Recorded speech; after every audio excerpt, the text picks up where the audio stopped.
Hello everyone and welcome back. In today's video, I'm going to show you how to deactivate your Facebook account on a desktop computer step by step.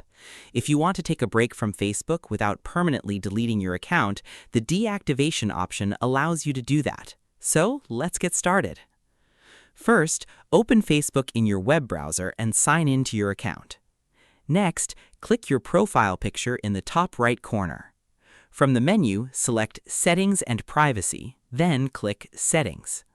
Once the Settings page opens, click Accounts Center. In the Accounts Center menu, click Manage Accounts. You will now see the Facebook account connected to your Accounts Center.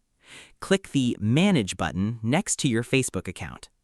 On the next screen, select Deactivation or Deletion. Facebook will display a page titled Deactivating or Deleting Your Facebook Account. Here, you'll see two options. The first option is Deactivate Account. Facebook explains that deactivation is temporary. Your account and main profile will be deactivated, and your name and photos will be removed from most things you've shared. However, you'll still be able to use Messenger. The second option is Delete Account. Facebook explains that deletion is permanent. Your profile, posts, photos, videos, messages, and all associated data will be permanently removed and cannot be recovered. To temporarily disable your account, select Deactivate Account. Then click Continue. Facebook may ask you to enter your password to confirm your identity.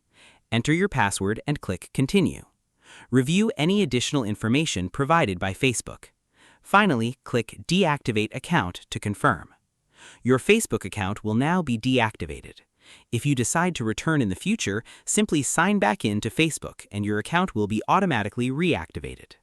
And that's it. You've successfully deactivated your Facebook account on a desktop computer. Thanks for watching this video.